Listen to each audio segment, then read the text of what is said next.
haciendo un rapidísimo raconto, antes de que acá llegaran los españoles, cuando la Argentina estaba poblada por eh, distintos grupos de razas autóctonas, ustedes ahí las ven, ¿no? Las tres de aquella época, los guaraníes, los quichuas y los araucanos. Cuando cualquier persona tenía alguna patología, alguna cuestión que tenía que ver con una enfermedad mental, eso era considerado que se debía a causas sobrenaturales. Es decir, la locura, la respuesta que le daban a la locura, tenía que ver con alguna cuestión que excedía a los humanos y por tanto la forma de tratarlo y curarlo era a través de prácticas de hechicería, donde estaban los brujos que eran correspondientes a cada tribu, a cada grupo. En una segunda instancia, cuando ya tenemos la diferenciación que llegan los blancos a nuestro territorio, se ve claramente cómo se diferenciaban a los blancos de los negros o de los indios. Obviamente los blancos tenían un poquito mejor de situación, entonces eran internados en celdas en los conventos, es decir, la cárcel, las rejas las tenían todos, y los indios y los negros en calabozos en los cabildos. Luego, en una siguiente etapa, aparecen los loqueros en los hospitales, pero ustedes imagínense que el hospital era una choza donde había una persona que tenía alguna idea, luego más adelante van a aparecer los médicos, y al lado del hospital estaba una pieza, una habitación donde estaban internados los locos. En la época colonial se desconoce que hubiera habido algún hospital para locos y en esa época, es decir, época ya estando los españoles en nuestro territorio, se ven tres grupos de lo que se consideraban, se clasificaban alienados, que eran los furiosos, los deprimidos y los tranquilos. Los furiosos, los varones furiosos, eran aquellos que eran encerrados. Si eran blancos, el que se ocupaba de ellos era el padre, el cura, y si eran negros, el hechicero. Pero lo cierto es que las cárceles eran terribles, eran con barrotes, no veían la luz del día y los tratamientos eran absolutamente inhumanos. Eran golpes, eran agua fría, era ayuno. Y además estaban atados con una cadena, no tenían libertad de movimiento, por supuesto la higiene no existía. Y ese tratamiento, que podía durar entre una semana y un mes, es decir, cuando se lograba amansar a las personas, volvían a sus casas. Pero si no lograban, porque imagínense que esto además creaba una situación totalmente contraproducente, se quedaban ahí en la cárcel, donde podían pasarse años, incluso morir ahí. ¿Qué pasaba con las mujeres furiosas? Bueno, si las mujeres eran blancas y habían tenido un cierto estatus de aproximación con los conventos, habían sido, que daban limosna, etcétera, iban a los calabozos. Estamos hablando de los que eran furiosos. Y si eran negras o mulatas, esos calabozos, en lugar de ser en los conventos, eran en la policía. Y se les daba el mismo trato inhumano que a los hombres furiosos. Es decir, se les daba comida por la reja, muy de vez en cuando se les limpiaban las necesidades, es decir, cero dignidad, cero higiene, cero nada. Esos eran los furiosos. Había otro grupo que eran los deprimidos y esos estaban en su casa, ya sea asistidos por el cura o asistidos por el brujo. Si la familia además tenía plata, era una familia pudiente, construían una casa, mejor dicho, una habitación dentro de la casa pero alejada, donde la persona era cuidada por un cura o una monja del convento, que generalmente era uno viejo que ya no era de utilidad para el convento. Esto de que eran ocultadas a la sociedad, Rabinovich en un artículo que escribe comenta justamente cómo se ve esto en la novela de Jane Eyre, donde el hombre cuando se casa con ella y descubre que la mujer está loca, la encierra en una habitación y casi nadie sabía que él estaba casado. Bueno, esto del ocultamiento a la sociedad de las personas con enfermedades mentales y con discapacidad, porque no solamente eran ocultados los locos, los dementes, los alienados. Y estaban los tranquilos, que como no le hacían mal a nadie, tenían una interacción un poco mejor con la sociedad.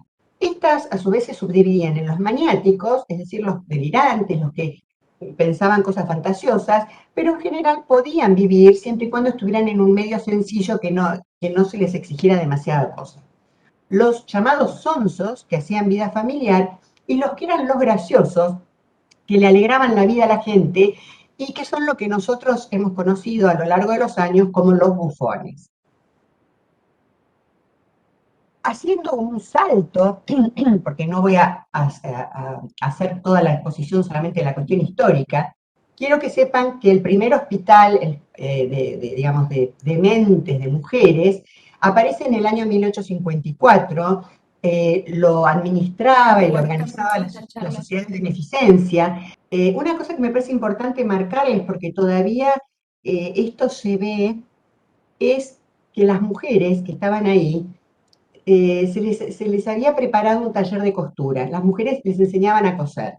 Si eran buenas, si se portaban bien, había todo un sistema de premios y recompensas que podía ser desde darle yerba mate, dejarla salir a la casa. Esto de mirar la locura femenina como desde un modelo de buena niña, se los quiero remarcar, porque fíjense que estamos hablando de 1854, que tiene que ver también ahí coetáneo con el Código Civil de Vélez Sarsfield, porque esto de la buena niña trae reminiscencias de la buena madre. Las mujeres, que en general, eso se ve, yo incluso he hecho un trabajo, cuando consideran que no están en condiciones de criar a sus hijos y los chicos terminan siendo dados en adopción, cuando en realidad lo que les falta a esas mujeres en la mayoría de las situaciones es un apoyo que colabore en el maternaje, ¿no? Pero esto que tiene que ver con los prejuicios de que la mujer que tiene un padecimiento mental no es una buena madre. Fíjense desde dónde viene, ¿no? Desde aquel modelo de niña buena. Ese hospicio de mujeres es actualmente, o mejor dicho, está actualmente en el predio del Hospital Moyano de Mujeres en la capital federal. A su vez, el primer hospicio de hombres, que se llamó de Buenaventura y que lo administraba la municipalidad, es donde hoy actualmente está el Hospital Tiburcio Borda de varones.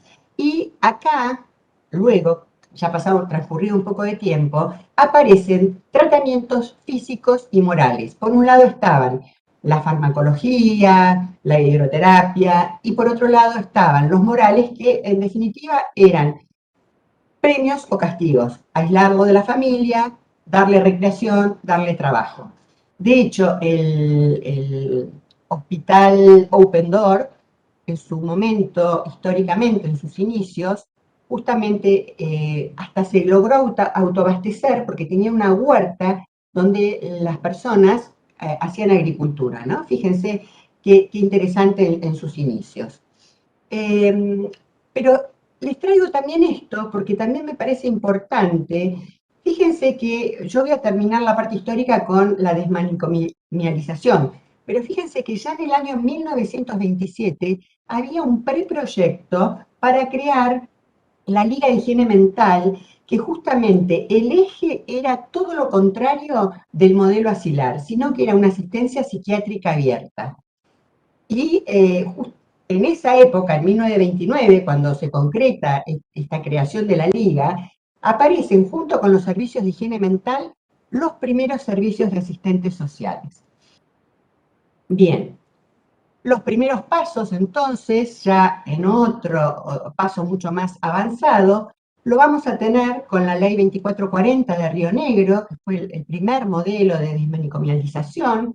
También se vio en el Hospital Psiquiátrico de San Luis, y hay un programa de rehabilitación y externación asistida que se llama PREA en el Hospital Neuropsiquiátrico Esteves, que está en la provincia de Buenos Aires.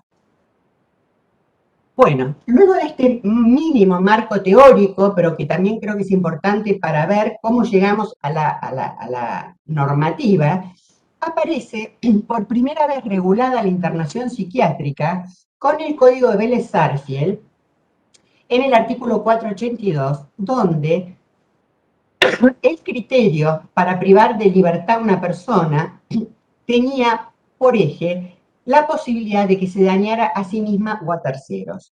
Y además exigía que para poder ser internado, para ser trasladado a una casa de dementes, se requería una orden judicial.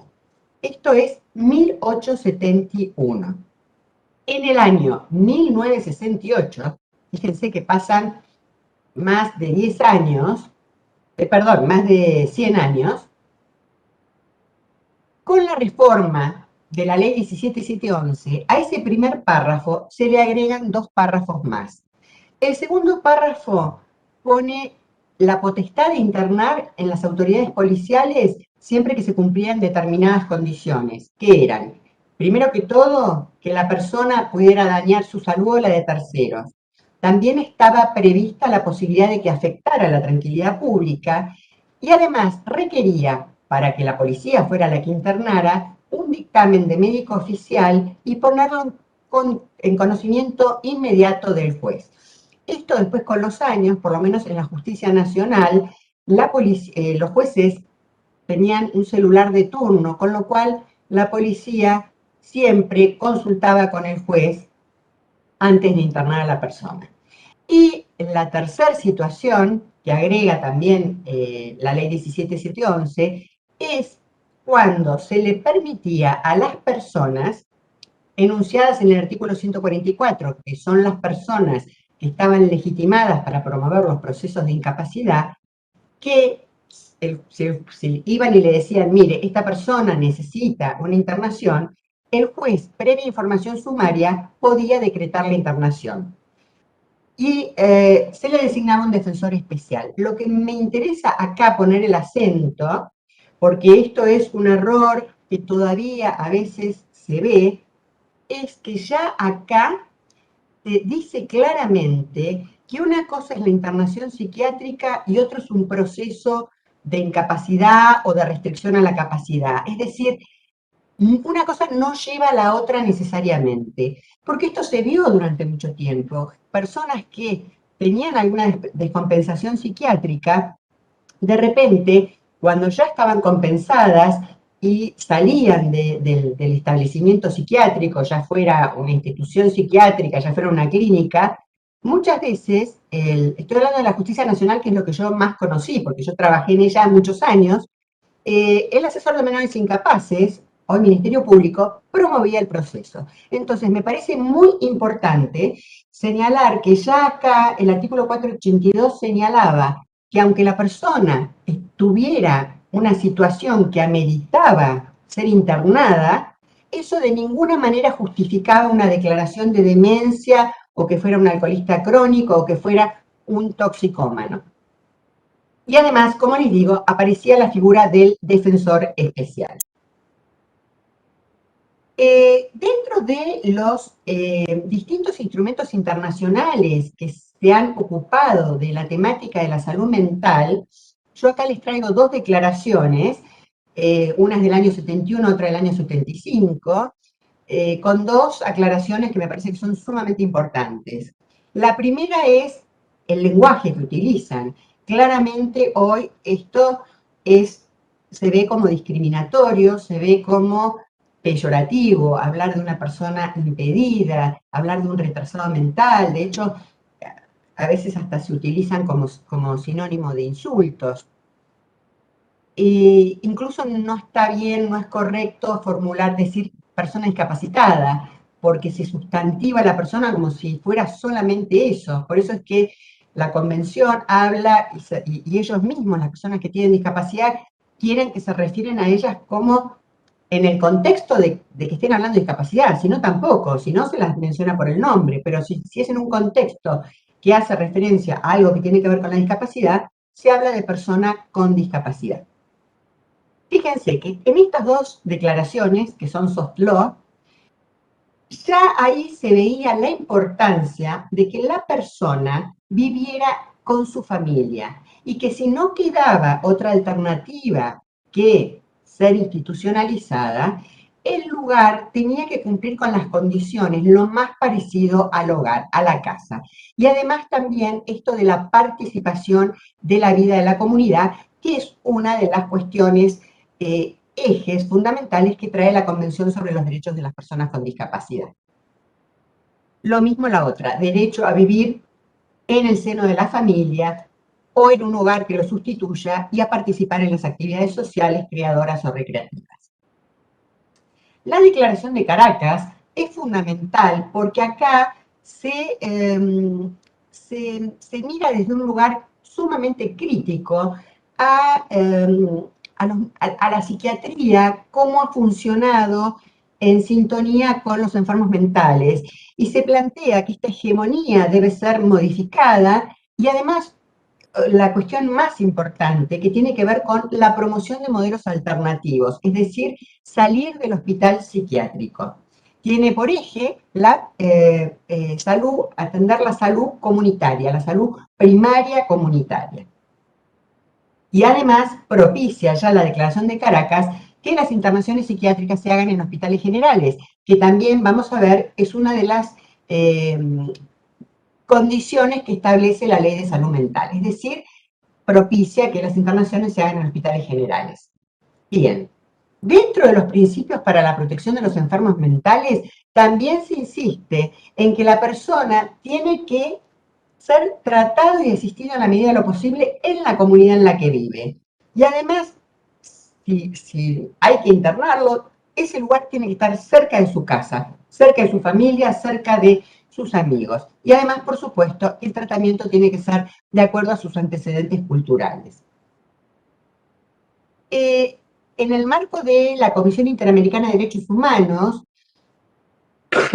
aparecen los principios y buenas prácticas para la protección de las personas privadas de libertad en las Américas.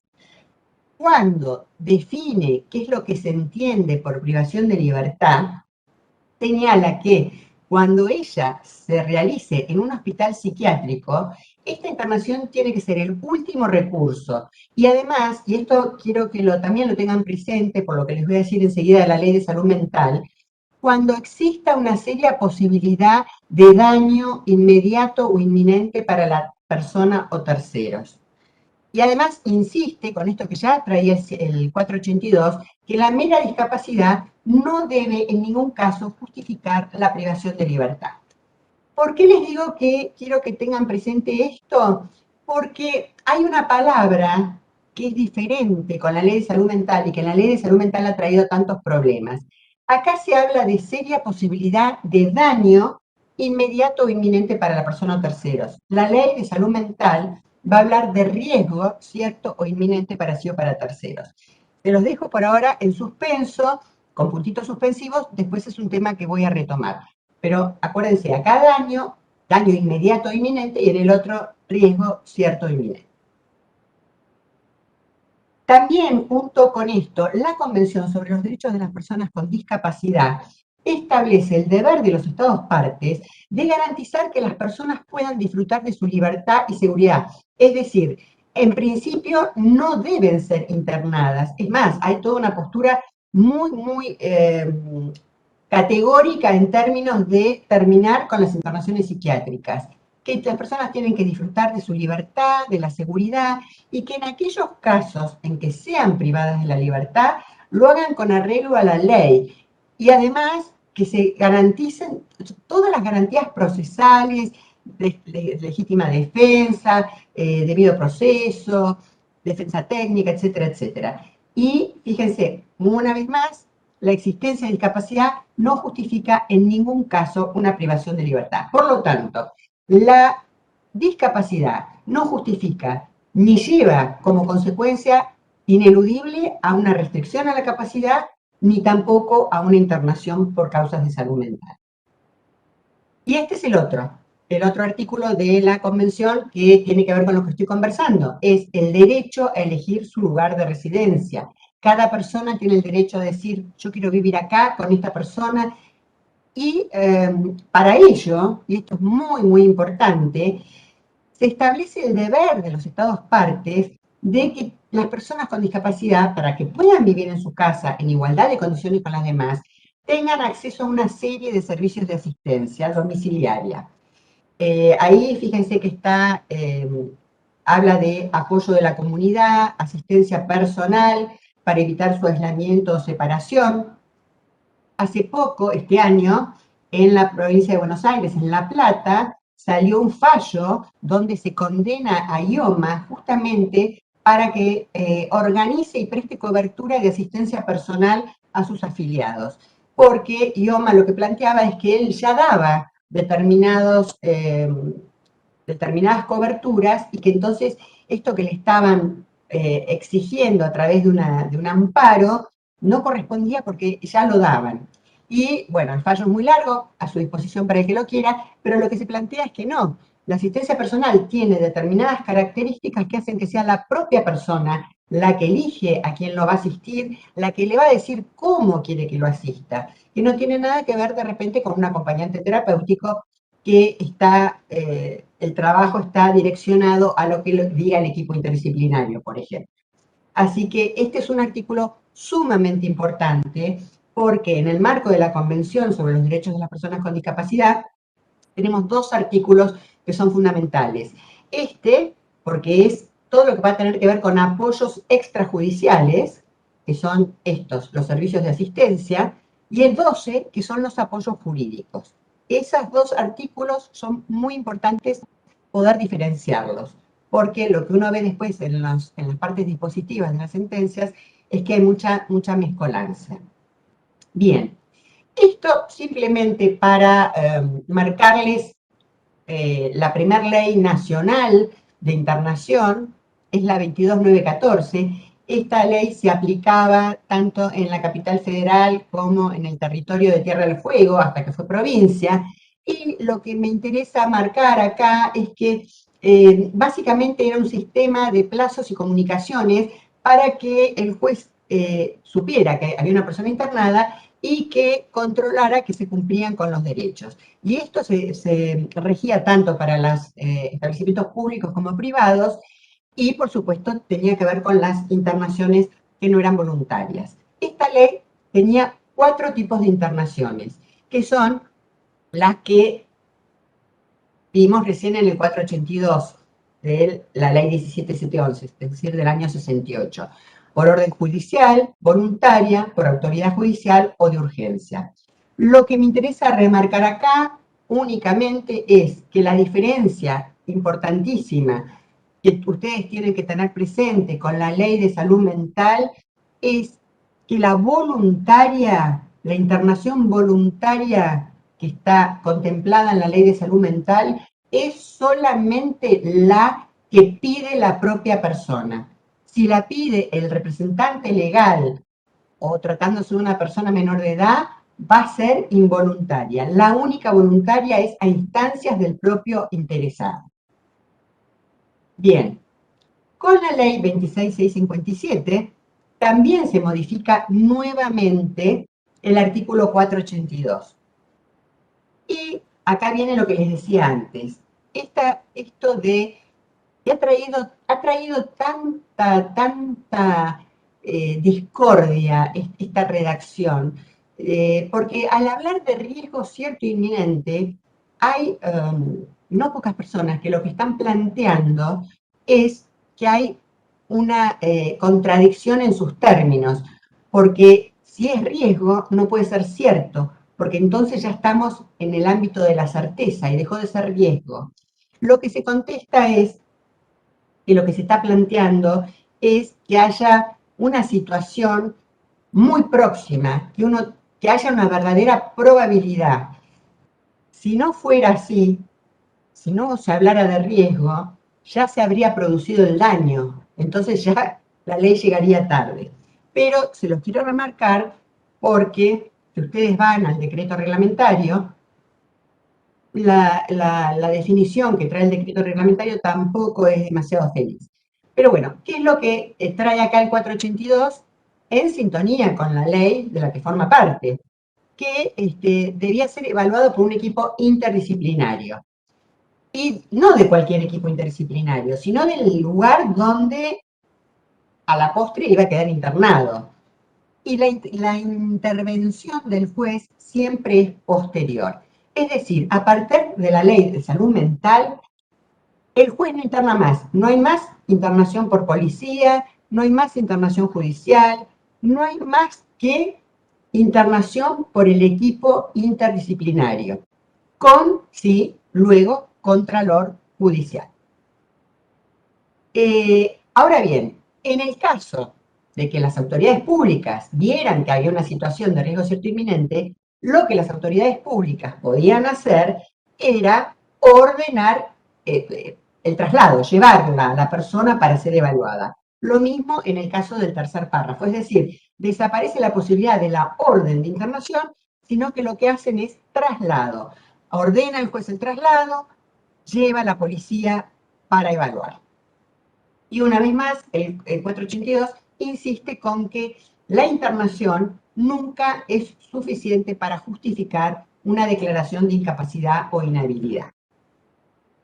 Con respecto a la ley de salud mental, está conformada por 12 capítulos, ustedes ahí los ven, arranca con los derechos, con las garantías, tiene un glosario, cuál es el ámbito de aplicación, tanto para efectores públicos como privados. Hay un capítulo dedicado a los derechos de las personas, cómo va a ser el abordaje, cómo va a ser el equipo interdisciplinario. En fin, internación, derivación, autoridad de aplicación, órgano de revisión. Y lo que pone el foco la ley de salud mental es en lo que es tratamiento. Fíjense. Otra cosa previa. Yo les había hablado de los principios de Naciones Unidas. A partir de la ley de salud mental, los principios de Naciones Unidas dejan de ser soft law y pasan a formar parte de la ley. Es decir, son obligatorios los principios, deben cumplirse, porque están dentro de la ley de salud mental. Entonces, la pregunta que cabe hacerse es,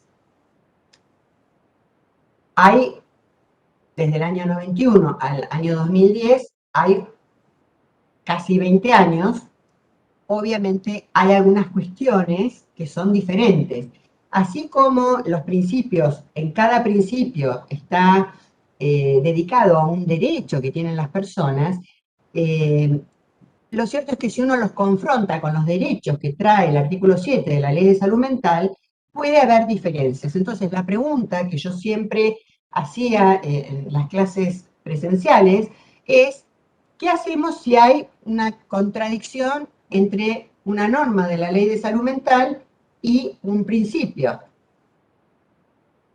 Como ahora no puedo esperar su respuesta, se las voy a dar. Pero digamos, había quienes decían, no, bueno, prevalece la Ley de Salud Mental porque es posterior. Y yo les decía, no, no es posterior porque es la propia Ley de Salud Mental la que la hace formar parte de los principios. O sea que están, no es ley posterior, ley anterior, están juntas, están en el mismo momento. El tema es el principio pro hominis o pro persona, es decir, cuál de las dos, norma o principio, atiende mejor al interés y a los derechos de la persona.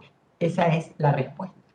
Y mantiene en la categoría de soft law la Declaración de Caracas, que recién vimos, con esta cosa tan importante de esta revisión crítica al hospital psiquiátrico, y los principios de Brasilia, que es una reconfirmación de la Declaración de Caracas. Bien, ¿qué es lo que en esta introducción les voy a comentar de lo más importante de la Ley 2657? Es de orden público, por lo tanto, debe ser cumplida en todo el país. Es un piso mínimo, más allá de que la provincia de Misiones ha adherido a la ley y a su decreto, pero si no hubieran adherido, es una ley nacional, piso mínimo debe ser cumplimentada por todas las provincias.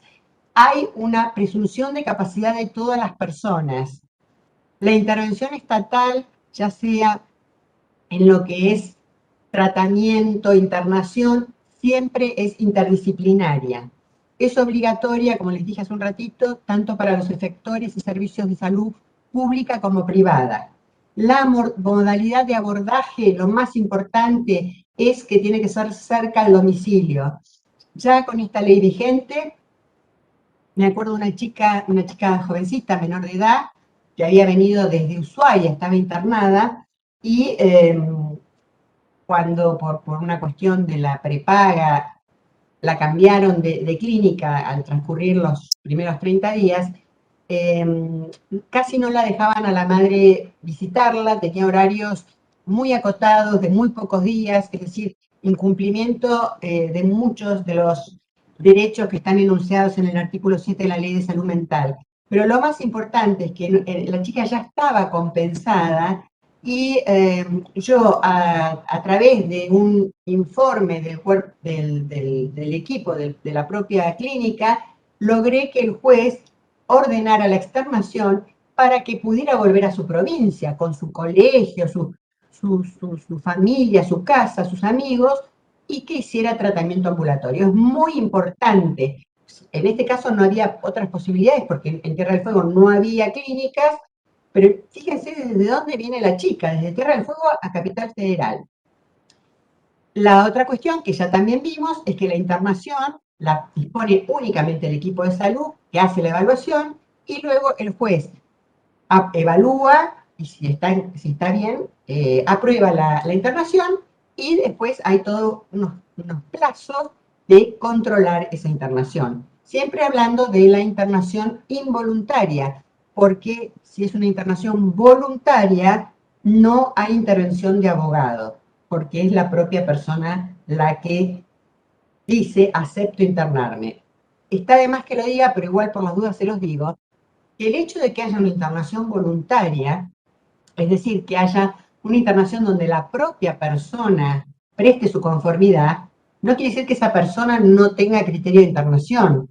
Va a tener criterio de internación. Va a resultar que es mejor que esa persona realice el tratamiento internada que fuera. Lo que pasa es que no va a tener el criterio de riesgo cierto e inminente, pero va a tener criterio de internación. No es que va porque sí. Eso me parece importante remarcarlo. Pero si es voluntaria, luego transcurrió un plazo igual, ya sí debe ponerse conocimiento del juez y del órgano de revisión, pero digamos, en principio, una internación voluntaria no requiere que la persona designe un letrado. Y acá vemos la gran diferencia que trae el Código Civil con la Ley 17711 y la Ley de Salud Mental. Yo les dije que con el Código Civil aparece la figura del defensor especial. La figura del defensor especial es una figura que tenía como función lograr que la persona estuviera internada el menos tiempo posible y si además podía evitar la internación, porque había gente de la familia que tenía una obligación alimentaria y se podía ocupar, entonces esa era la función del defensor. Pero si el defensor especial consideraba que la persona tenía que estar internada, se lo decía al juez, yo creo que esta persona todavía tiene que estar internada. La gran diferencia entre el defensor especial del artículo 482 y la figura del abogado que trae el artículo 22 de la Ley de Salud Mental es que es una defensa técnica y que tiene que cumplir con las directivas que le da su asistido. Es decir, si la persona le dice yo quiero irme de acá, el abogado tiene que hacer todo lo posible. Hay otras patas para ocuparse de ver si corresponde, si está en condiciones de ser externado o no. Ministerio Público, juez, pero el abogado cumple las directivas de su asistido. Bien. Bueno, esto es lo que les decía, esta es la ley de ustedes. Me parece muy importante marcar esto de la capacitación. La ley de ustedes, la 17/102, establece la obligación que la autoridad de aplicación lleve adelante actividades para prevenir, capacitar y difundir en los medios de comunicación los alcances de la ley, que la ley tiene que ser dada, toda la información que tiene que ver con personas con discapacidades de un lugar de respeto. ¿Por qué esto es importante? Porque ya de por sí la Convención sobre los Derechos de las Personas con Discapacidad trae distintos artículos con respecto a la capacitación. Por ejemplo, todo lo que tiene que ver con el Poder Judicial, todo lo que tiene que ver con los profesionales de la salud. Acá la ley específicamente pone el foco en los medios de comunicación. que también están, por supuesto, en la Convención. La Convención, en el artículo 8, habla de la importancia de realizar medidas inmediatas, efectivas, pertinentes, para luchar contra estereotipos, prejuicios y prácticas nocivas. Las medidas, entre ellas, incluyen que los órganos de comunicación difundan una mirada compatible con el propósito de la Convención, es decir, desde un lugar de respeto.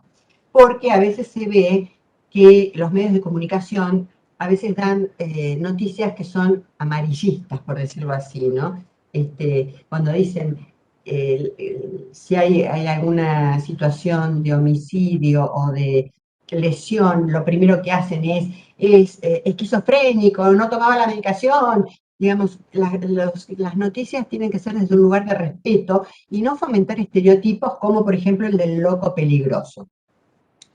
Bien, también tenemos la Ley Nacional de Radiodifusión, en donde está como obligación, en el artículo 70, la necesidad de que la programación de los servicios evite la situación de contenidos que promuevan discriminación.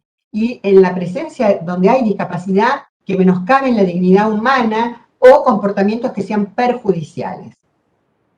Así que fíjense, ¿no? Ustedes tienen la ley, está en la convención y hay una ley nacional que también señala esta cuestión. Hay dos leyes, que se las traigo porque son muy recientes de este año, donde, a la manera de la ley Micaela para violencia de género, han empezado a aparecer leyes que establecen la capacitación obligatoria para todas aquellas personas que trabajen, ya sea en el Poder Judicial, Legislativo o Administración Pública, tanto en la provincia de Buenos Aires como en la provincia de Santa Fe. Así que por eso se los traigo, porque esto es novedoso y esperemos que sigan apareciendo más leyes, porque la realidad es que todavía hace falta. Bien, ¿cuáles son los principios generales que trae la Ley de Salud Mental? El primero es que la atención tiene que ser fuera del ámbito hospitalario, con un abordaje intersectorial e interdisciplinario. La internación es un recurso extremo, de siempre carácter restrictivo, de última instancia. Y además, en el caso de que haga falta, tiene que tratar de ser por el tiempo más breve posible. Es decir, una vez que la persona está compensada, tiene que seguir tratamiento fuera. Estos son algunos de los principios, vamos a seguir viendo otros. La prohibición de la creación de nuevos manicomios y la adaptación de los ya existentes. Bueno, esto obviamente es algo que todavía estamos en falta. Las internaciones deben ser realizadas en hospitales generales. Y otra cosa que es importante, cuando el rechazo a aceptar a una persona en un hospital general tiene solamente como fundamento la enfermedad mental, eso puede llegar a ser un acto discriminatorio en los términos de la ley 23.592. Y otra cuestión que también tenemos que tener presente es que nunca la internación puede ser para suplir la falta de vivienda o problemáticas sociales. Esto que lo estamos viendo en la ley, todavía está lejos de cumplirse, porque los dispositivos alternativos prácticamente no existen, son escasísimos.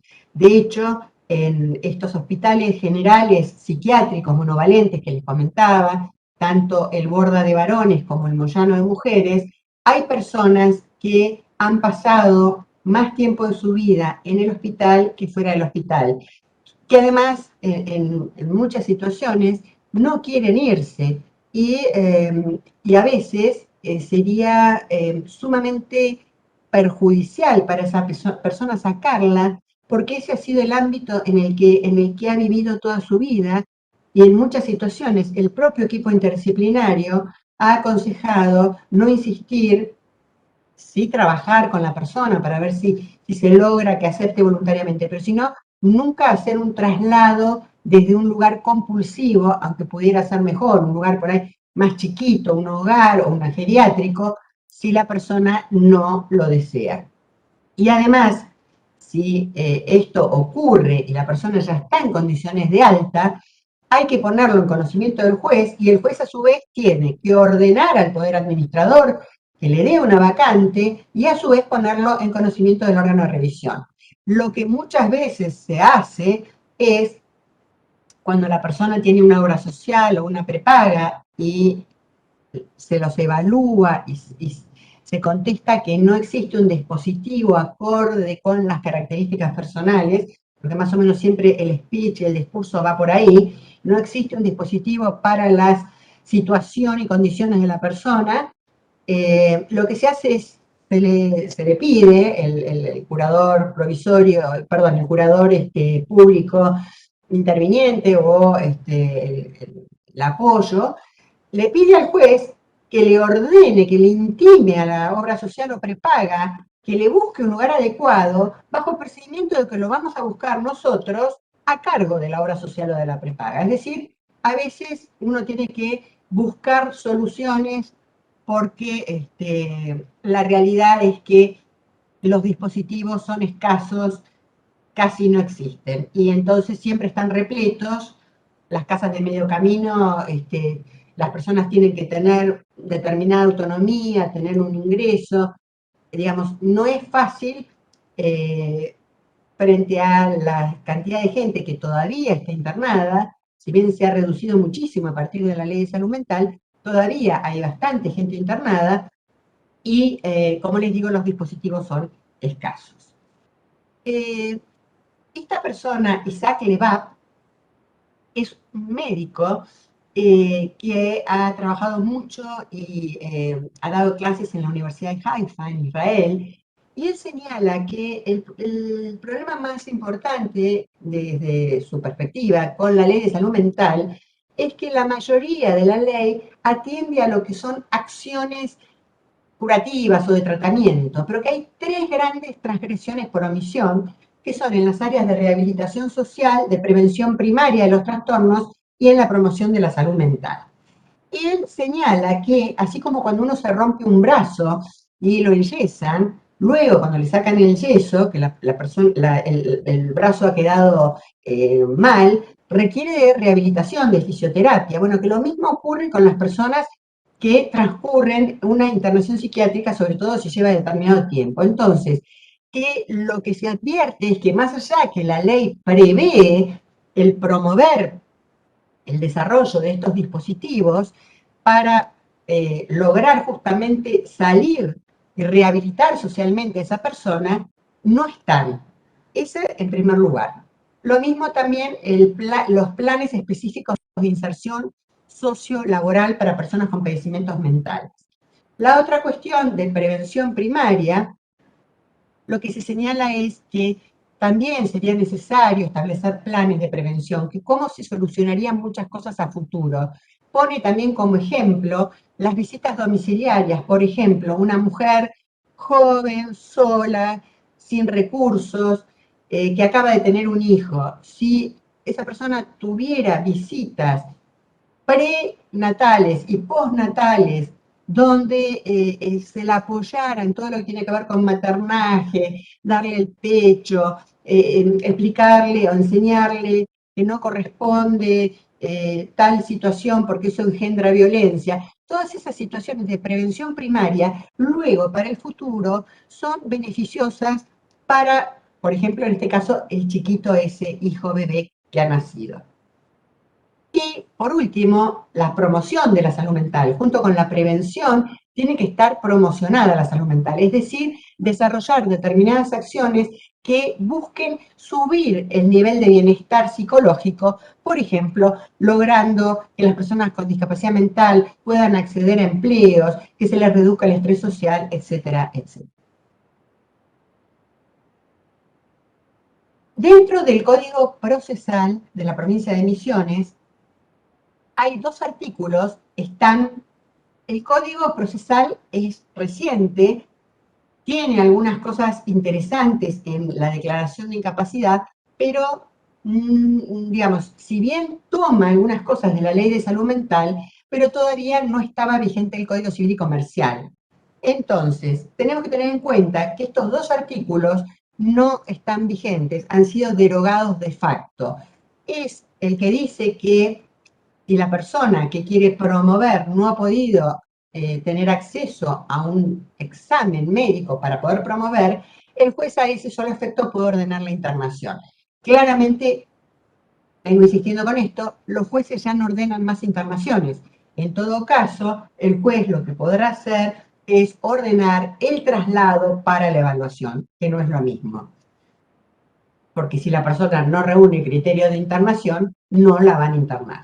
Y el segundo es este también, que dice que si al momento de dictar sentencia de los informes surgiere que la persona tiene necesidad, el juez podrá decretar la internación, pero dice de acuerdo con las previsiones de las leyes especiales. Y de acuerdo con las previsiones, el juez no puede ordenar la internación de salud mental. Así que estas dos cuestiones quiero que les quede claro que han quedado derogadas de facto. Bien. Y ahora sí, con esto hago el cierre de lo que tiene que ver con internación y vamos a pasar a restricción a la capacidad. Antes que nada, una cuestión que tiene que ver con un mínimo marco teórico. Tenemos tres modelos de los que Agustina Palacios los desarrolla muy bien en su tesis doctoral. Uno que es el modelo de prescindencia, donde dice que las causas de discapacidad tienen como base, tienen como origen un motivo religioso. Por lo tanto, ¿por qué las personas se las consideraba innecesarias, que no tenían nada que hacer en la sociedad? Porque no contribuían, porque llevaban mensajes diabólicos, porque su existencia era la consecuencia del enojo de los dioses y porque eran vidas desgraciadas, sus vidas no merecían ser vividas. Esto lleva a los modelos de prescindencia, que eran prácticas eugenésicas o eran consideradas situaciones de personas anormales que eran sacadas y vistas como objeto de caridad. El ejemplo más tremendo que siempre se pone es cuando en la antigua Grecia tiraban a los chicos con discapacidades del monte Taigei. Modelo de prescindencia, entonces, tiene origen en motivos religiosos y no, desde su óptica, estas personas no servían y debían ser eliminadas. El segundo es el modelo rehabilitador, en donde va a decir, no, esto no tiene que ver con causas religiosas, sino tiene que ver con causas científicas. Se basa en, la discapacidad tiene que ver con limitaciones propias de la persona. Por lo tanto, si la logramos normalizar, si la logramos rehabilitar, está todo bien. Pero en el caso en que no se pudiera rehabilitar, normalizar, no quedaba otro remedio que esconderlos, ocultar la diferencia. Y finalmente, el modelo social, que es el que vamos a ver en la Ley de Salud Mental, en la Convención, por supuesto, y en nuestro Código Civil y Comercial actual, es que las causas, desde la perspectiva del modelo social, tienen más que ver con obstáculos que le pone la propia sociedad. Es decir, la persona puede tener una condición, pero si esa condición está en el marco de que no hay una rampa para que pueda subir con la silla de ruedas, si no, la obra social no le da el audífono para escuchar, es decir, todo eso hace que sea mucho, mucho peor. Por eso lo que dice es que parte de la premisa que la discapacidad es, en cierta medida, una construcción y un modo de opresión social. Y por otro lado, otra cosa que es importante desde la mirada del modelo social es la dignidad de la persona con discapacidad, el respeto hacia la persona, la igualdad, el poder tomar las decisiones con autonomía y que además tener en cuenta que las personas con discapacidad pueden hacer su aporte a la sociedad. Estos son los tres modelos que en muchos casos coexisten, no es que ya no vamos a ver más el modelo rehabilitador, a veces todavía uno lo ve claramente. Junto con esto tenemos los criterios que fueron, es importante que los conozcan porque fueron los que aparecieron primero con el Código de Sarsfield, luego con la ley 17711. El psiquiátrico puro, el sociológico y el biológico jurídico. El psiquiátrico puro atiende exclusivamente a la enfermedad. Si en determinada época tal enfermedad es una enfermedad psiquiátrica, entonces el juez debía declarar la demencia en sentido jurídico. Y además, el problema básico es que se cristalizaba, tenía esas situaciones de enfermedad y punto.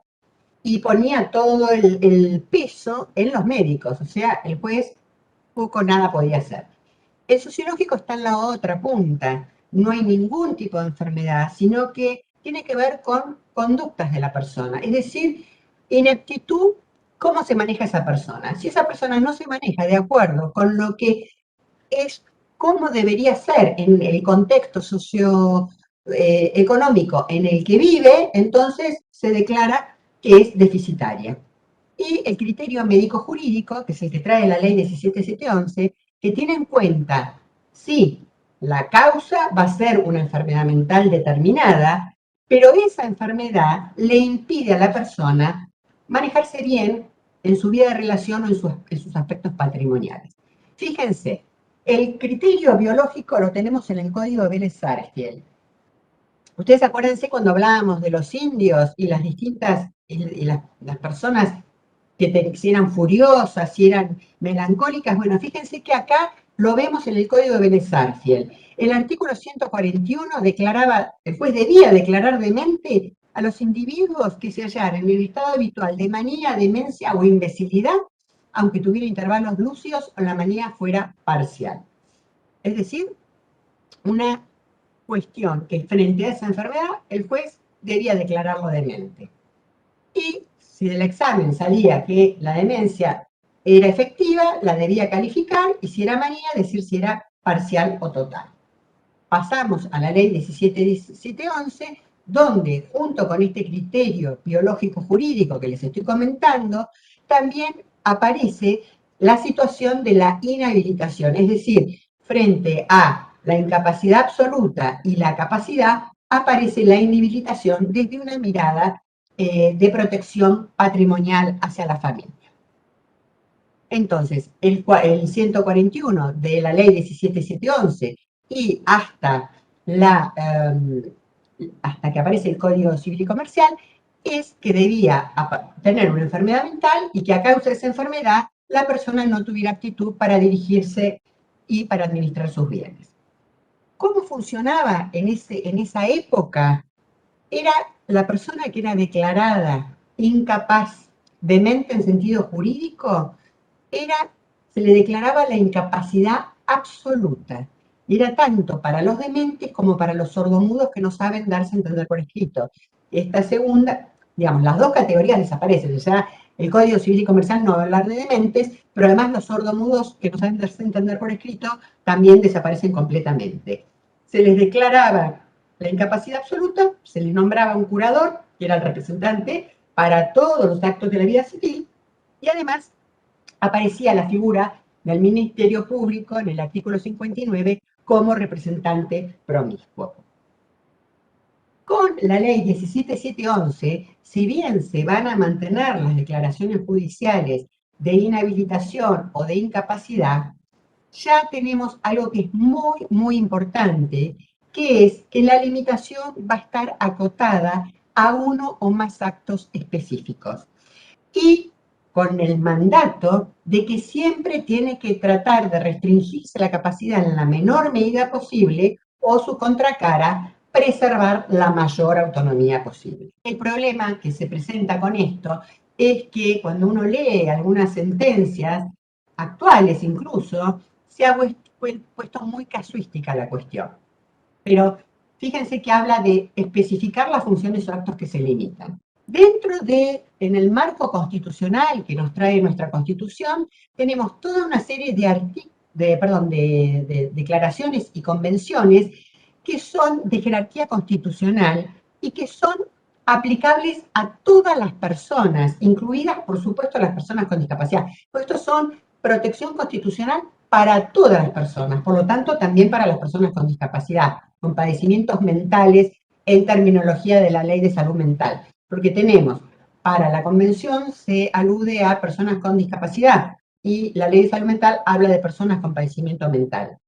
A su vez, el artículo 75, inciso 23, establece el deber de legislar y promover medidas de acción positivo para determinados grupos que considera especialmente vulnerables, entre los que están las personas con discapacidad.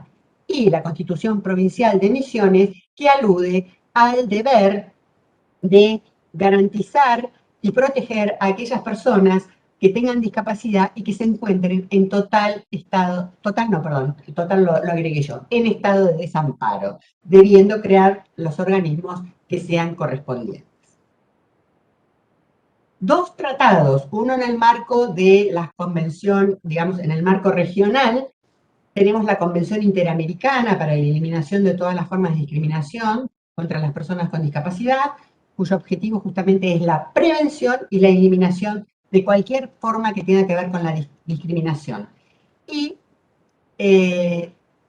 la definición que trae tanto la Convención como las reglas de Brasilia, que atiende a una deficiencia física, mental o sensorial de naturaleza permanente o temporal que limite la capacidad y que puede ser causada o agravada por el entorno económico y social. Por su parte, el primer Tratado de Derechos Humanos del siglo XXI, la Convención sobre los Derechos de las Personas con Discapacidad, reconoce, si bien no define qué es la discapacidad, reconoce que es un concepto que evoluciona y fíjense que habla y hace una intersección entre la persona que tiene una deficiencia y las barreras. Es decir, se dan las dos cosas. Porque es lo que les decía antes, si se remueven los obstáculos, si se remueven las barreras, entonces la persona, aunque tenga una condición de discapacidad, va a poder ejercer sus derechos en igualdad de condiciones con las demás. A su vez, la Convención, que tiene justamente por objetivo asegurar el pleno goce y en condiciones de igualdad de todos los derechos humanos para las personas, cuando menciona quiénes conforman las personas con discapacidad, desde una enunciación no cerrada, es decir, abierta, menciona a las personas con discapacidad intelectual, mental, física o sensorial. La sensorial, como hemos visto, desaparece, porque la única que existía, que desaparece con el Código Civil, eran los sordomudos que no sepan darse a entender por escrito. Nos queda en la temática que a nosotros nos interesa, las discapacidades mentales o intelectuales. Y acá yo les traigo, muy simplemente, para que, si bien a veces cuando uno escribe o cuando uno habla, los utiliza como sinónimos a todos estos vocablos que ustedes están viendo en la filmina, la realidad es que hay una gran diferenciación entre discapacidad mental e intelectual. Una tiene que ver con más lo psiquiátrico, las enfermedades psiquiátricas, las enfermedades mentales, los trastornos psiquiátricos. Y lo intelectual tiene que ver con no tener lo que es la media de lo que se considera el intelecto para poder aprender o tener determinados niveles de abstracción. Y en general se ven en los casos de las personas que tienen síndrome de Down, que han tenido lesiones cerebrales o niños que han tenido una mala nutrición y al crecer no tienen el intelecto en ese nivel medio que es el que se establece. Así que esto hay una mínima referencia para que ustedes sepan que no es lo mismo.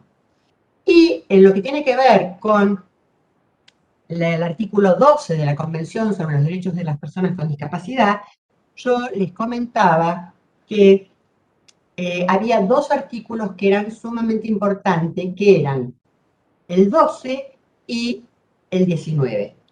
El 12 es lo que tiene que ver con el ejercicio de actos jurídicos. Entonces, ¿qué es lo que nos va a decir la Convención? La Convención nos va a decir que las personas tienen que ejercer los derechos por sí mismas, deben ejercerlos, pueden ejercerlos.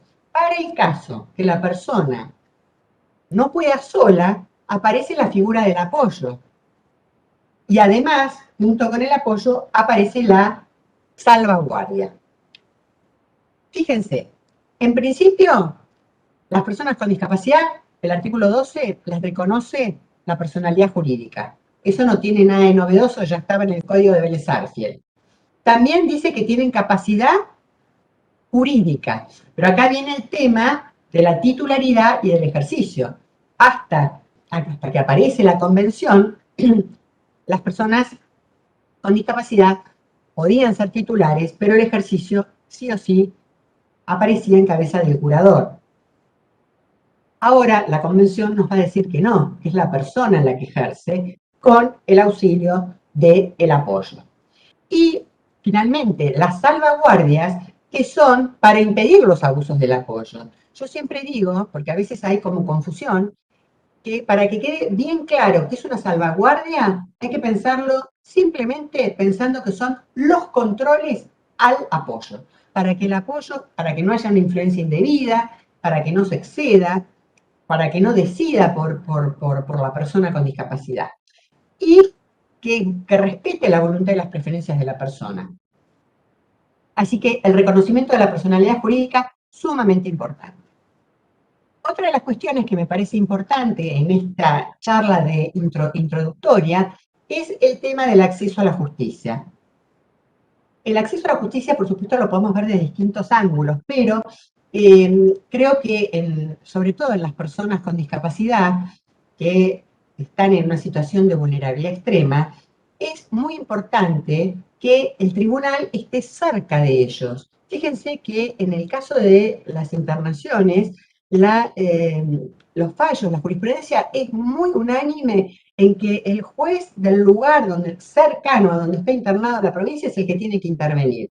Entonces, para todo lo que tiene que ver con personas con discapacidad, sobre todo intelectual, que es lo que nos estamos refiriendo acá, tiene que, una de las patas del derecho del acceso a la justicia es que el órgano judicial esté próximo a su domicilio. El segundo lugar es obtener una respuesta rápida y eficaz, porque por algo hay un dicho tan conocido que dice una justicia lenta no es justicia.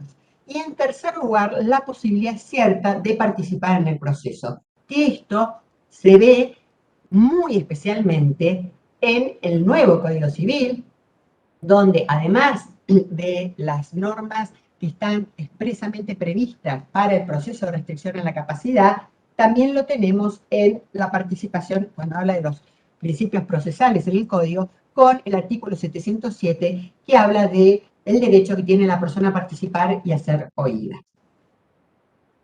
Por su parte, otra cuestión que me parece muy importante remarcar es que la Convención le dedica todo el artículo 13 al acceso a la justicia de las personas con discapacidad y establece el deber de realizar ajustes de procedimiento, junto con la capacidad adecuada que yo les había, la capacitación adecuada que yo ya les había comentado. Este artículo 13 habla de ajustes de procedimiento y quiero remarcar que los ajustes de procedimiento son obligatorios, a diferencia de los ajustes razonables.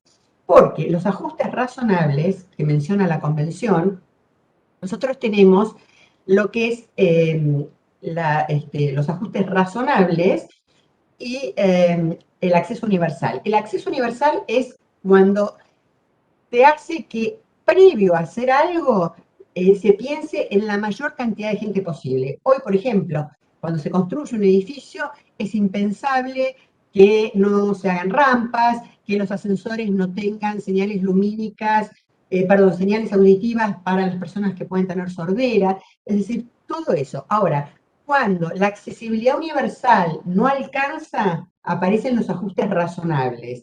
¿Cuál es el tope, la limitación al ajuste razonable? Que no sea desproporcionado, es decir, tiene que ser proporcionado. Si no fuera proporcionado, entonces uno puede decir, no, un momentito, esto es desproporcionado, porque tenemos que recordar siempre que la torta es una. Si le damos mucho a uno, por ahí no se lo podemos dar a otro. Esa es la diferencia entre el ajuste razonable y los ajustes de procedimiento. Los ajustes de procedimiento son obligatorios para que la persona pueda entender, pueda comprender. Por ejemplo, un ajuste de procedimiento que no puede faltar es, si es una persona que es sordomuda, que haya un intérprete de lengua. Por ejemplo, y, como les digo, la capacitación adecuada para todos los que trabajan en la Administración de Justicia, incluida la policía y el servicio penitenciario. Las reglas de Brasilia, las 100 reglas de Brasilia, que justamente tienen como objetivo garantizar el acceso a la justicia de todas aquellas personas que están en condición de vulnerabilidad.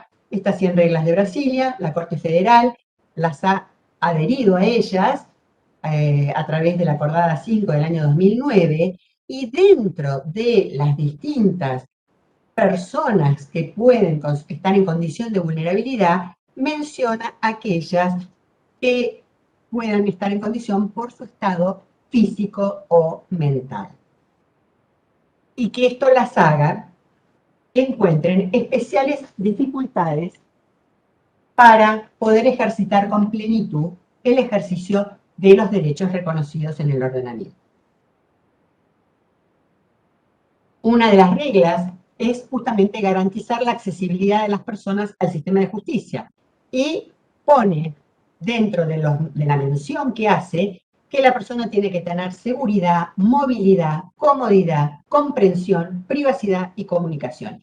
Esto que uno lo lee, uno después lo advierte en la práctica. Yo recuerdo una audiencia previa al dictado de la sentencia, en donde la mamá vino con su hijo.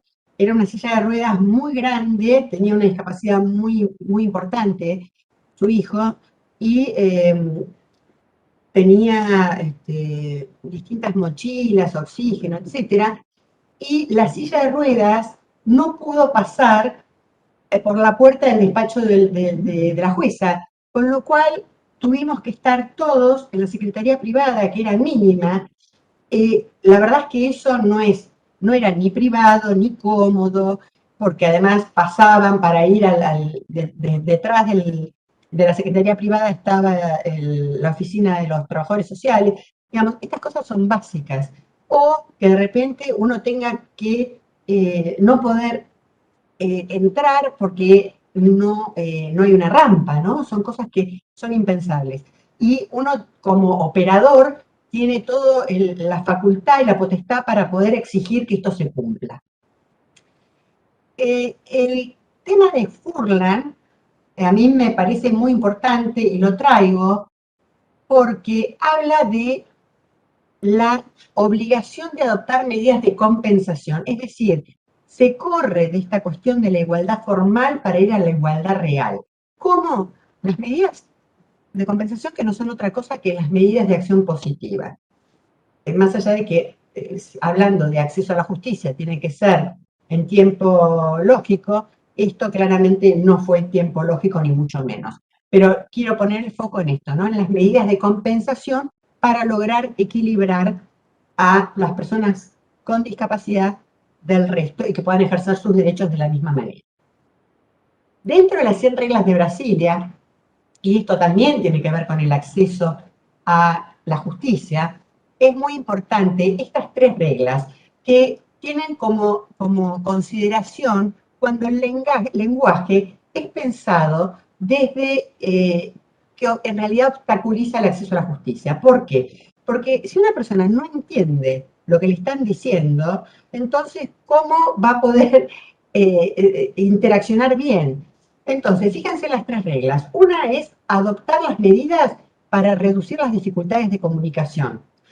Por eso, muchas veces en las audiencias se le permite entrar a la persona que por ahí está oficiando de apoyo extrajudicial todavía, que es quien más la conoce y quien más entiende lo que la persona puede querer decir o lo que puede necesitar y no entender, ¿no? Entonces, reducir las dificultades de comunicación.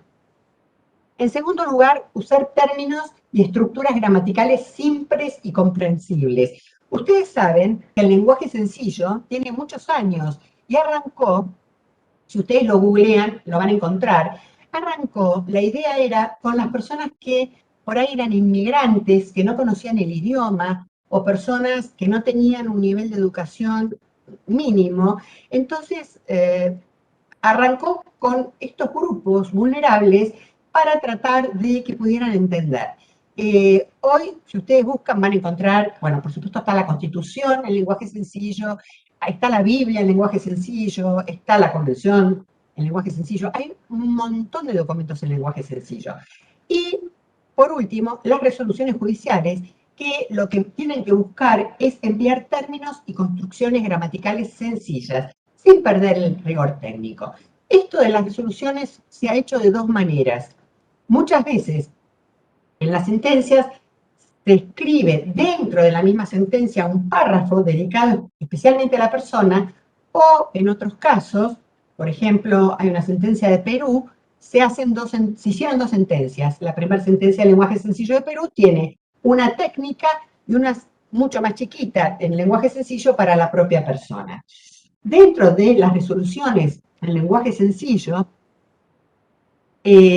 también esto está previsto en el Código Civil y Comercial. En el anteproyecto explican que han tratado de utilizar la forma más fácil para que pueda ser entendido, no solo por los profesionales, sino para las personas que no lo son. Por eso no se remite. Vieron que antes el código no se hará tal cosa como lo prevé el artículo tal. Bueno, eso ya no existe más. Lo vuelve a repetir. Frases cortas, sencillas, se mantienen las palabras que son de conocimiento fácil para todas las personas, pero a la vez se sacan aquellas que podían ser, por ejemplo, ya no se va a hablar más de concubinato, que es claramente peyorativa, se va a hablar de unión convivencial, porque también lo que se hace es, se reflejan los nuevos fenómenos sociales. Por eso ya no se habla más de patria potestad y se habla de responsabilidad parental. Y junto con esto, la convención también, por supuesto, habla que dentro de la comunicación está incluido el lenguaje sencillo. Yo acá les traje, y a su disposición, si ustedes quieren, una serie de sentencias en las que se aplicó el lenguaje sencillo para sentencias de restricción a la capacidad. La última, que es de un juzgado de paz, no es una sentencia de restricción, pero es una persona vulnerable y se aplica el lenguaje sencillo. Sin perjuicio de ello, está bueno que les diga que el lenguaje sencillo se ha extendido a distintas áreas, a distintas sentencias. Hay sentencias del lenguaje sencillo que tienen que ver con personas que han tenido alguna cuestión con la justicia penal.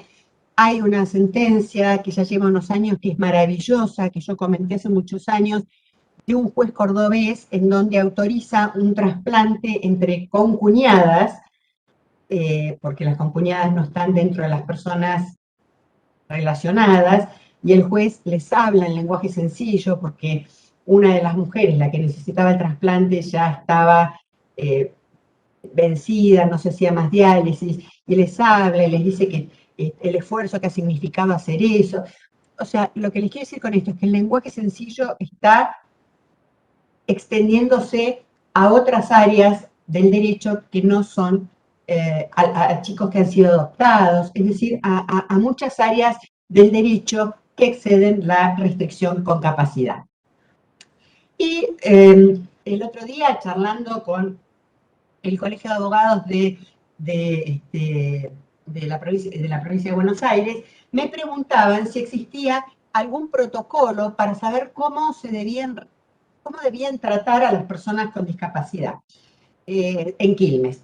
Y a raíz de esto les agregué a la charla de ustedes este protocolo, que por el título, igual yo les puse, en la última página hay un poco de bibliografía y les puse el link para que lo busquen.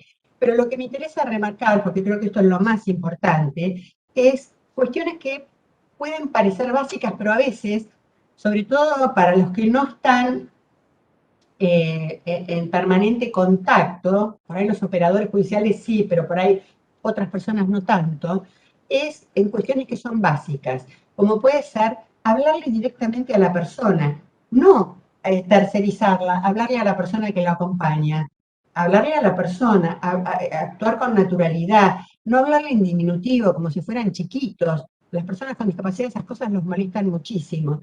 Y no dejar de hacer cosas que ustedes hacen con otras personas, ¿no?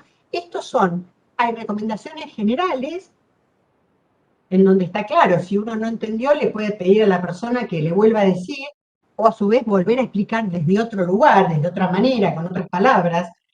Y también hay recomendaciones especiales para interactuar con las personas con discapacidad intelectual. Por ejemplo, no hay que preocuparse si tienen que decirle a la persona que les vuelva a repetir algo. No completar las frases, no seamos apurados, dejar que la persona se tome su tiempo para decir lo que está hablando, lo que necesita decir, no hablar en difícil. Nosotros los abogados, ¿vieron cuando los médicos nos hablan en difícil y uno le dice, no, pero bajá a la tierra, bajá a mi vocabulario que yo no soy médica? Bueno, acá lo mismo, en no usar frases raras, metáforas, y recordar que la persona, salvo que tenga una situación de restricción, es una persona que tiene capacidad jurídica plena. Y en toda situación, en toda charla, es muy importante tener paciencia, escuchar a la persona y darle el tiempo, pensar que va a hacer falta más tiempo del que por ahí haría falta con otra persona. Una cosa que a mí me pasó, y se los comento, porque a mí me generaba, yo fui 15 años defensora pública curadora, en los inicios se llamaba curadora pública, después fue defensora pública curadora, se dice el pecado, pero no el pecador. En los últimos 2 años de mi función hubo muchas jueces y juezas nuevas, una de ellas no manejaba bien los tiempos y entonces hacía esperar para poder ingresar a la audiencia. Y por ahí pasaban 45 minutos en donde la persona con discapacidad que la habían levantado temprano, había desilusionado las corridas, estaba esperando, nerviosa, y muchas veces ocurría que la persona se descompensaba. Entonces, a las personas con discapacidad no se las puede hacer esperar. Tienen que respetarse los tiempos. Si se la cita a las 9, es a las 9, no a las 9:30 ni a las 10 menos cuarto porque se atrasó la audiencia. Eso me parece que habla del respeto que tenemos que tener todos hacia nuestros prójimos. Y Código Civil y Comercial, ya culminando, la pregunta fundamental, ¿para qué se promueve un proceso de restricción a la capacidad? Se promueve para que uno o más apoyos asistan a una persona en el ejercicio de los actos jurídicos. Por lo tanto, no corresponde promover un proceso al solo efecto de obtener una pensión por discapacidad. Acá yo les traje uno, que es del año 2009, que sacó la jueza Graciela Iglesias, donde dice que no deben exigir la curatela, como dicen, para que la persona pueda tener su pensión por discapacidad. Y otro más reciente, de Montecaseros Corrientes, en donde el juicio se promueve, el proceso se promueve el último día previo a la feria. Cuando concluye la feria, ya arrancaba el nuevo Código Civil y Comercial. El juez mira el proceso y dice, bueno, yo tengo que aplicar el nuevo código. Esta demanda es absolutamente improponible, porque me están pidiendo que declare una persona incapaz, que se puede dar a entender por escrito, que no necesita un curador para que lo represente en todos los actos, y además es para tramitar una pensión, que no corresponde una curatela para una pensión. Así que la rechaza, sin perjuicio de decir en la parte dispositiva que no requiere un proceso para la pensión. Y les traigo la circular de ANSES, que ahora ya casi ha perdido virtualidad, donde lo que planteaba es que si cuando que la persona estaba tramitando su pensión, si advertían que la persona tenía una enfermedad o algo y podían considerar que sola no estaba en condiciones de dirigir su persona, administrar sus bienes, no le podían rechazar el trámite, sino que lo que tenían que hacer era poner en conocimiento del defensor de menores incapaces esta situación. Esto, fíjense, es del 2008 y es con lo que aplicábamos para decirle, escribirle una orden al ANSES para que le diera la pensión por discapacidad al iniciar el trámite.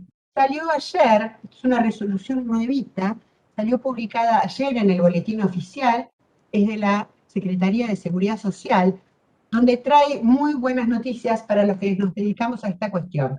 En primer lugar, admite que puedan tramitarse 2 pensiones por discapacidad, una del padre y una de la madre. Es decir, pueden coexistir dos pensiones de discapacidad, del padre y de la madre, o de ambos padres, o de ambas madres. Y a la vez son compatibles con otros beneficios que pudieran ya tener.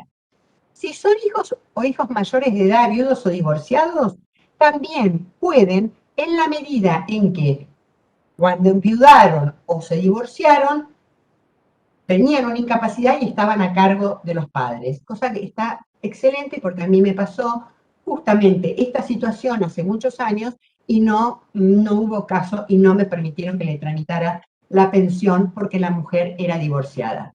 Y también prevé la situación del apoyo provisorio y prevé esta situación que les comentaba recién, que es que cuando la situación de la presunta discapacidad fuera notoria, corresponde dar curso a la petición. Es decir, no le pueden frenar el trámite de inicio de la pensión por discapacidad, pero le deberá dar inmediata cuenta al Ministerio Público de Menores Incapaces. Así que esto es nuevito, nuevito, salió ayer en el boletín oficial y es muy, muy importante. Capacidad de ejercicio, ya estoy terminando. Todas las personas tienen capacidad de ejercicio. Sin el artículo 24 menciona quiénes son las personas que son incapaces de ejercicio, entre las que menciona a la persona declarada incapaz, ya no existe más la incapacidad absoluta, y la representación para esas personas estará en este caso dada por el apoyo para aquel acto que lo designan con facultades de representación. Fíjense que el apoyo puede asistir o puede representar en actos, y el curador cuando es para la incapacidad. Esto simplemente como para hacer un cierre, ¿qué es lo que nos trae el Código Civil y Comercial hoy? Tenemos la capacidad, la incapacidad en el otro extremo, para aquella persona que no sabe darse a entender de ninguna manera, ningún formato, y la apoyo le resulta ineficaz. Y en el centro, la capacidad restringida para uno o más actos y la inhabilitación circunscripta a la prodigalidad.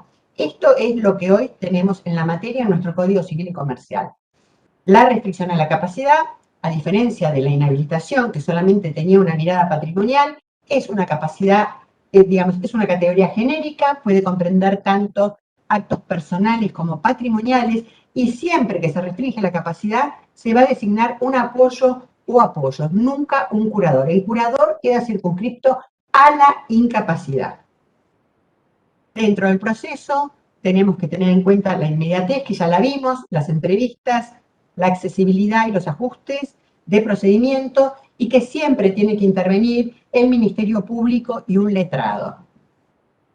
Les dejo acá este cuadro para que ustedes después lo vean con respecto a la asistencia jurídica. Todo esto, por supuesto, va a ser dado después de una manera mucho más desarrollada, simplemente para que ustedes tuvieran esta introducción. Y esto del curador provisional lo vamos a dejar para la próxima vez. Pero les adelanto, sí, que ya la figura del curador también ha quedado derogada tácitamente. Bueno, muchas gracias.